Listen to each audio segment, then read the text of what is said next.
Olá, meu amigo, olá, minha amiga, muito bom dia. Começo o vídeo de hoje desejando uma maravilhosa e verdadeiramente abençoada quinta-feira para você e todos aí da sua família. Faço votos de que todos estejam em paz, com saúde e que todos estejam bem. Aproveito para agradecer pela companhia que todos esses dias e, claro, em mais esta manhã. Dito isso, vamos aqui então às nossas atualizações do dia. Hoje eu vou falar sobre o fato de muitas pessoas que têm procurado informações sobre o seu cadastro no auxílio emergencial, no Caixa Tem, inclusive, encontrando lá a seguinte informação: em processamento. Pois é, vamos explicar o que isso significa.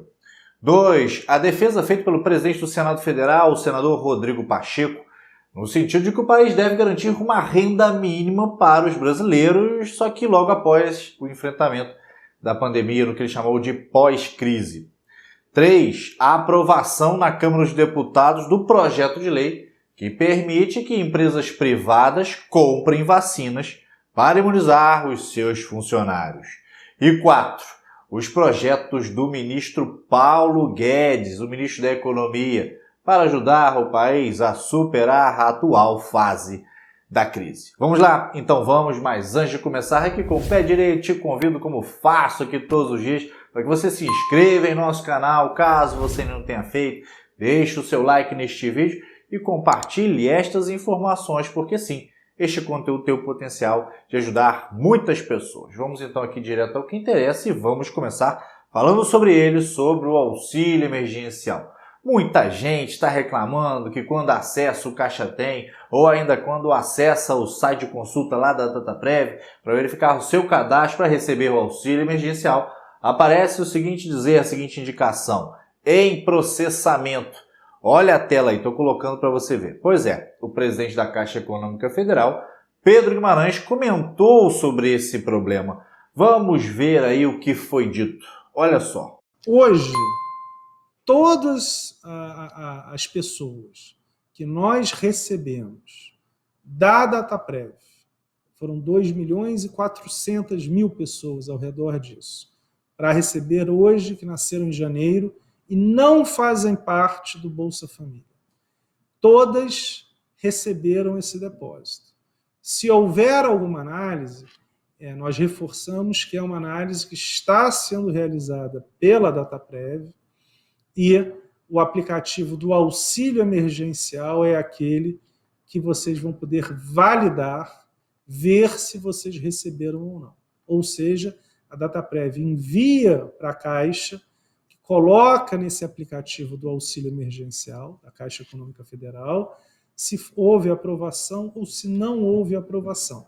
Nós não conseguimos, não realizamos essa análise, o que nós realizamos é o pagamento a partir das pessoas e dos valores que recebemos para serem pagos. O Ministério da Cidadania disse que em processamento, que está aparecendo, esse em processamento que está aparecendo na hora da consulta, significa que o requerimento, abre aspas, está passando por uma nova avaliação, realizada a partir das informações mais recentes disponíveis nas bases de dados governamentais. Fecha aspas. Isso significa então que esse cadastro ainda está em análise. Se aprovado, essas pessoas irão receber sim o auxílio emergencial. Mas você talvez esteja se perguntando: o que acontece se já tiver passado a data do pagamento do mês de nascimento, do meu mês de nascimento? E aí, como é que eu faço? Pois é, o Ministério da Cidadania explicou que assim que a análise for concluída, o pagamento sim será feito. Importante salientar que esse resultado pode sim demorar um pouco, porque segundo o Ministério, a Dataprev está processando primeiro os lotes remanescentes, para só então processar os lotes que foram das pessoas que foram retidas. Pois é. Outro esclarecimento feito pelo presidente da Caixa foi em relação às transferências automáticas feitas pela Caixa Econômica no ano passado, por pessoas que tinham cadastrado lá outras contas bancárias no momento do cadastramento para receber o auxílio emergencial. Vamos ouvir aí o que disse Pedro Guimarães especificamente sobre isso. Olha só. O que a gente tem hoje é exatamente o Caixa Tem, a sua conta digital, estará lá o depósito, de novo, no primeiro dia, como hoje é dia 6 de abril, e daqui a 28 dias, no dia 4 de maio, por exemplo, você já pode receber, sacar ou realizar uma TED de graça. Então, desta vez, os recursos estarão e se manterão nas contas digitais sociais, mas qualquer transferência será de graça. Então, não há nenhum custo em relação a qualquer transferência que seja feita daqui a um mês. Bem, continuando aqui, o presidente do Senado Federal, o senador Rodrigo Pacheco, ao participar do seminário Lei de Segurança Nacional e sua aplicação após a Constituição de 1988, falou sobre a necessidade do país enfrentar o problema da miséria.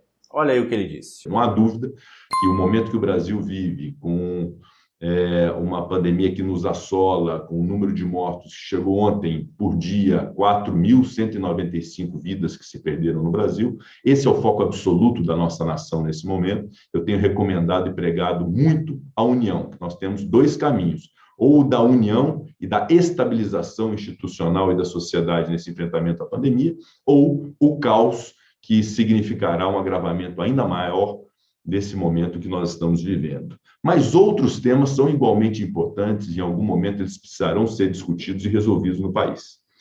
Um deles é o problema da miséria, ou seja, além da pandemia e da crise de saúde que nós temos, hoje nós temos uma crise grave econômica que tem feito com que se aumente muito a miséria no Brasil. A fome bate a porta dos brasileiros. E é um tema que nós, presidente Arthur Lira, precisaremos tratar muito rapidamente para se garantir uma renda mínima cidadã às pessoas logo no pós-crise do coronavírus. Como ele disse, você viu esse projeto de renda mínima para a população brasileira mais vulnerável passa a ser uma das prioridades do Congresso Nacional. Será? Então devemos ter novidades nesse sentido vindas aí da Câmara dos Deputados, do Senado Federal nos próximos meses. Vamos aguardar. E falando em Congresso, ontem a Câmara dos Deputados aprovou o projeto de lei que permite que empresas privadas comprem vacinas para imunizar os seus funcionários. Os empresários que optarem por fazer a compra direta deverão doar ao SUS a mesma quantidade de vacinas usadas nos seus funcionários. Vamos ouvir aí a fala da deputada Celina Leão, a relatora desse projeto de lei. Olha só. O projeto que foi aprovado por essa casa só falava que essas vacinas só poderiam ser adquiridas depois dos grupos prioritários serem imunizados. Ora, essa casa, na semana passada, aumentou o número de grupos aí prioritários. Então, se isso realmente na prática fosse para acontecer, a gente não teria nunca o privado podendo ajudar aí na vacinação. O interesse é que, primeiro, do setor privado, é que a economia do Brasil não pare. E eles sabem que é mais barato pagar essa conta do que ficar sem o trabalhador funcionando. Agora o projeto segue para aprovação do Senado Federal. E para fechar aqui, agora vamos ouvir o ministro Paulo Guedes, pois ele participou de uma live promovida pela XP Investimentos e pela Infomoney. No evento, o ministro falou sobre o posicionamento do governo em lidar com a crise, especialmente tendo em conta o agravamento da pandemia que nós estamos atravessando. Vamos ouvir aí os planos do Ministério da Economia. Eu acredito que nós vamos ter a capacidade de manter esse equilíbrio que nós temos mantido, que é justamente o compromisso com a saúde pública e, ao mesmo tempo, o compromisso com a responsabilidade fiscal por uma razão muito simples. Imaginem o que seria essa pandemia se abatendo sobre nós em meio a uma desorganização da economia. Imaginem aí os auxílios emergenciais, esses recursos todos chegando num supermercado com as prateleiras vazias, porque houve uma desorganização da economia. Então, esse equilíbrio que nós temos mantido desde o ano passado, durante a pandemia, na primeira onda, hoje a onda está até mais forte, a onda da pandemia, mas nós estamos mais experientes. Nós já temos o protocolo de como enfrentar isso. E estamos fazendo exatamente assim, quer dizer, o auxílio emergencial, assim que foi possível, foi retomado, vocês estão vendo que já começou a distribuição nessa semana. nós precisávamos justamente da aprovação do orçamento antes, aprovado o orçamento, começou a distribuição, o orçamento agora pode até ser revisto, mas não há problema, porque ele comporta, isso aí vem até como, ele vem ainda naquele vácuo que nós falamos, ele nem precisava da aprovação do orçamento, não. Quem precisava da aprovação do orçamento era justamente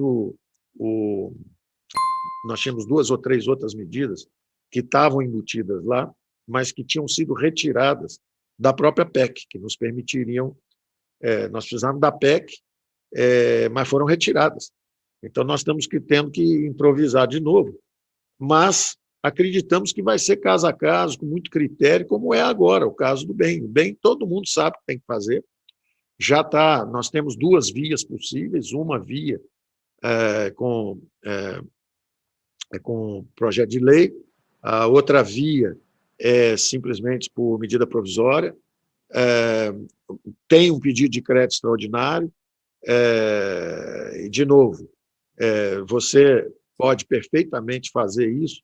Os números são muito... Como eu disse, o bem antes tinha impacto fiscal 0 na nossa formulação. A formulação que nós fizemos, ele tinha impacto fiscal 0, que era só pegar o fluxo do FAT e transformar num alimentador do bem. Era até perfeitamente factível.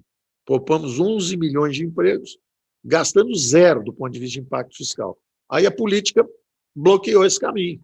Quando ela bloqueia esse caminho, aí nós somos remetidos a buscar uma outra rota. E aí demora mais um pouco, é sacrifício para todo mundo, mas vai ser resolvido também relativamente rápido e sempre mantendo esse equilíbrio, caso a caso, número definido direitinho. Não interessa o cheque em branco. O cheque em branco não interessa agora. Porque o problema crítico hoje é a vacina. É a vacina que é o problema crítico hoje.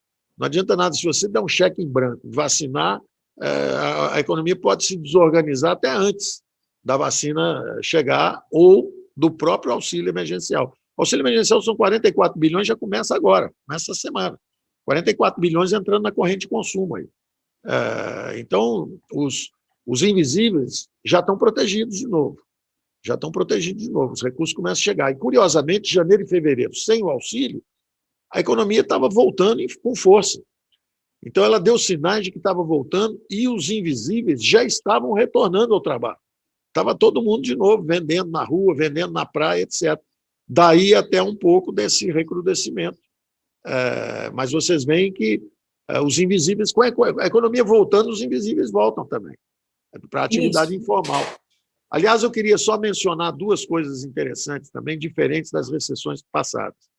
Primeiro é que nas recessões passadas, o impacto era sobre o mercado formal.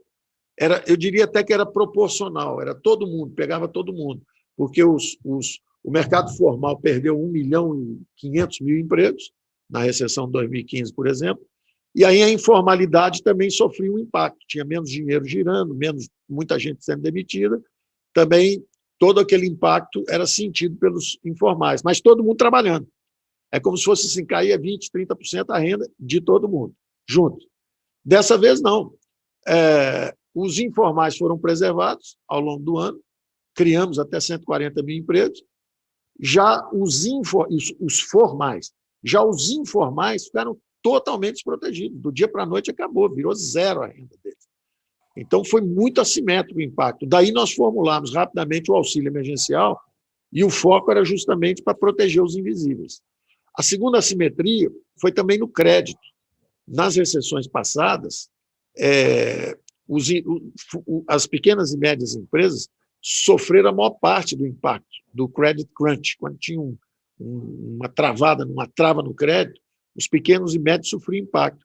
Dessa vez, 48% da expansão de crédito foi para pequenas e médias. Então, nós democratizamos o acesso ao crédito em meio à pandemia. Isso foi um resultado também expressivo. Então, para este vídeo era isso. Essas eram as informações que eu tinha para compartilhar por aqui com você nesta manhã. No mais, deixe o seu like, se inscreva aqui no nosso canal, caso você não tenha feito isso. Compartilhe essas informações, porque sim, como eu disse lá no começo, tem muita gente que sim pode ter aí as suas dúvidas sanadas com o conteúdo que passamos por aqui. Volto a reforçar, votos de um lindo e verdadeiramente abençoado dia. Cuide-se e cuide dos seus. E lembre-se, tudo vai ficar bem. Sabe por quê? Porque Deus está no comando sempre.